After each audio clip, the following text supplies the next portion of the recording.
Finally वैज्ञानिकों ने ये अनाउंसमेंट किया है कि हम लोग बहुत ही जल्द लाइट की स्पीड से भी फास्ट ट्रैवल कर पाएंगे, क्योंकि रिसेंट में वैज्ञानिकों ने वार्प ड्राइव के कॉन्सेप्ट को थोड़े एडवांस लेवल में अपग्रेड किया है, जिससे कि हम लोग लाइट की स्पीड से भी फास्ट ट्रैवल कर पाएंगे। लेकिन अल्बर्ट आइंस्टाइन ने ये भी कहा था कि हमारे ब्रह्मांड का कोई भी चीज जिसका अपना खुद का मास हो वो लाइट की स्पीड को कभी भी अचीव नहीं कर सकता है। उस चीज को लाइट की स्पीड तक पहुंचने के लिए इन्फिनिट अमाउंट में एनर्जी लगेगा, जो कि इम्पॉसिबल है। और अगर कोई स्पेसक्राफ्ट लाइट की स्पीड से ट्रैवल करता है तो ये अल्बर्ट आइंस्टाइन के लॉ को तोड़ देगा, बट ऐसा कुछ भी नहीं है। ये कॉन्सेप्ट फिजिक्स के कोई भी लॉ को नहीं तोड़ रहा है, बल्कि वार्प ड्राइव का ये कॉन्सेप्ट खुद फिजिक्स और मैथमेटिक्स बेस्ड है, तो ये फिर फिजिक्स के लॉ को कैसे तोड़ सकता है। सो इस वीडियो में हम लोग वार्प ड्राइव के कॉन्सेप्ट को डिटेल में समझने की कोशिश करेंगे, और साथ ही हम लोग ये भी जानेंगे कि क्या सच में हम लोग वार्प ड्राइव के कॉन्सेप्ट की मदद से लाइट की स्पीड को अचीव कर सकते हैं। इन सभी चीजों के बारे में जानने के लिए आपको वीडियो को लास्ट तक देखना पड़ेगा। सो चलो वीडियो को स्टार्ट कर लेते हैं।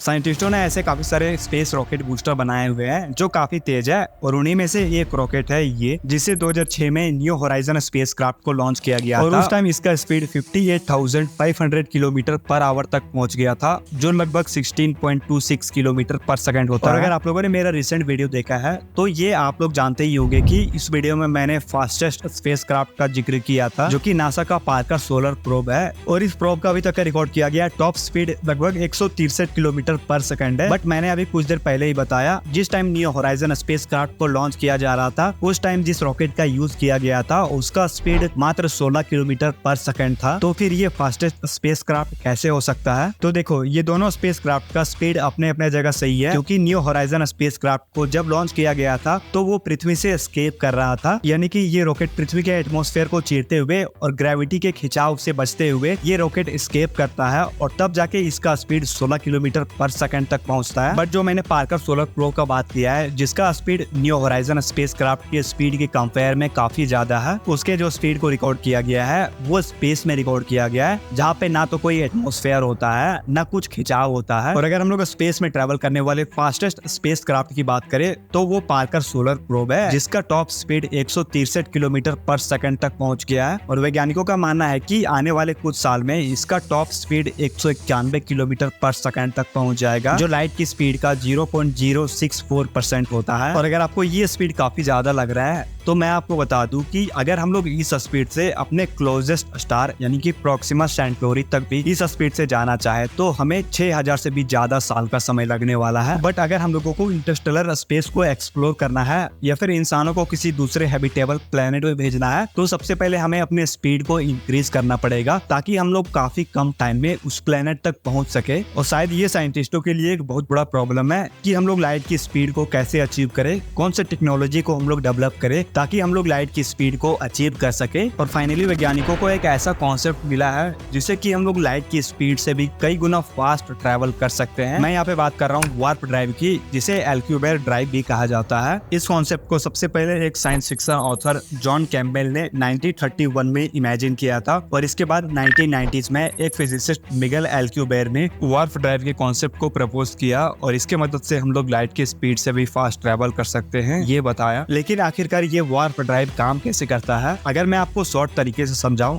तो ये स्पेस टाइम को मैनिपुलेट करके स्पेस ट्रैवल करता है। चलो इसको हम लोग थोड़ा डिटेल में समझ लेते हैं। अल्बर्ट आइंस्टाइन के थ्योरी ऑफ रिलेटिविटी के अकॉर्डिंग जिस भी ऑब्जेक्ट का मास हो वो स्पेस टाइम में कर्वेचर बनाता है, और इसी की वजह से प्लेनेट और स्टार आपस में एक दूसरे से बंधे हुए होते हैं। और अगर हम लोग इसी थ्योरी को थोड़ा एडवांस लेवल में अपग्रेड कर दे और अपने स्पेस क्राफ्ट के स्पीड को नॉर्मल रखे और अपने स्पेस क्राफ्ट के चारों साइड जो स्पेस टाइम है सिर्फ उसे मूव करे, तो हम लोग ग्रेविटी की हेल्प से बिना कोई थ्योरी को तोड़े हुए लाइट की स्पीड से भी फास्ट ट्रैवल कर सकते हैं। आप इसको कुछ इस तरीके से समझ सकते हो, जब कोई समुद्र की लहरों के बीच सर्फिंग करता है तो वो थोड़ा सा फोर्स लगाता है और वो लहर की मदद से आगे की ओर बढ़ता है, और लगभग इसी प्रकार से ये वार्प ड्राइव भी स्पेस में ट्रैवल करेगा। इस कॉन्सेप्ट के अकॉर्डिंग अगर हम लोग अपने स्पेस क्राफ्ट के स्पीड को मेंटेन करते हुए अपने स्पेस क्राफ्ट को एक बबल में बंद कर दे और इस स्पेस क्राफ्ट की हेल्प से अपने स्पेस क्राफ्ट के आगे की स्पेस टाइम को नीचे की ओर झुका दे और पीछे के स्पेस टाइम को ऊपर की ओर उठा दे, तो हम लोग बिना कोई फिजिक्स के नियमों का उल्लंघन करते हुए लाइट की स्पीड से भी फास्ट ट्रैवल कर सकते हैं, क्योंकि इस कॉन्सेप्ट में स्पेसक्राफ्ट ट्रैवल नहीं करेगा। स्पेसक्राफ्ट अपना फिक्स एक स्पीड में रहेगा, लेकिन जो स्पेसक्राफ्ट के चारों साइड स्पेस टाइम है वो मूव करेगा, जिसके हेल्प से हमारा स्पीड इंक्रीज होगा। बट ये सुनने में जितना आसान लग रहा है, एक्चुअल में उतना आसान है नहीं, क्योंकि हम लोग पॉजिटिव मैटर से स्पेस टाइम को कर्व तो कर सकते हैं, लेकिन पॉजिटिव मैटर से हम लोग स्पेस टाइम को ऊपर उठा नहीं सकते हैं, और इसके लिए चाहिए हम लोगों को नेगेटिव मैटर, जो कि अभी तक नहीं खोजा गया है। हालांकि कुछ वैज्ञानिकों का मानना है कि जिस प्रकार से हमारे यूनिवर्स में पॉजिटिव मैटर है, उसी प्रकार से हमारे यूनिवर्स में नेगेटिव मैटर भी होंगे, बट अभी तक ऐसा कोई छोटा सा भी प्रूफ नहीं ढूंढा गया है जिससे नेगेटिव मैटर के एग्जिस्टेंस को प्रूव किया जा सके। और इसी नेगेटिव एनर्जी की वजह से साइंटिस्टों ने इस कॉन्सेप्ट को होल्ड में रखा था, बट रिसेंट में एक ऐसे मेथड को डिस्कवर किया गया है जिसमें किसी भी तरह का नेगेटिव एनर्जी का जरूरत ही नहीं है, यानी कि हम लोग बिना नेगेटिव एनर्जी के भी स्पीड ऑफ लाइट से भी फास्ट ट्रेवल कर सकते हैं, और इस न्यू मेथड का नाम है सोलिटन। तो चलो हम लोग इसके बारे में भी थोड़ा समझ लेते हैं। देखो, ये एक तरह का वेव है जो अपने शेप और एनर्जी को लगभग में मेंटेन करके रखता है। जिस प्रकार से समुद्र में लहर उठता है, तो वो लहर समुद्र के चारों ओर धीरे धीरे फैलने लगता है, और एक टाइम आने के बाद वो लहर बिल्कुल कम हो जाता है। लेकिन सोलिटन के केस में ऐसा नहीं है, और जब ये वेव ट्रेवल करते हैं तो इसके ना तो स्पीड में चेंजेस दिखाई देते हैं, ना ही एनर्जी में चेंजेस दिखाई देते हैं। और अगर साइंटिस्ट इस वेव के बीच में वार्प बबल के अंदर एक स्पेसक्राफ्ट रख दे और इसे ट्रेवल करवाए, तो ये पॉसिबल हो सकता है कि हम लोग लाइट की स्पीड को अचीव कर सके।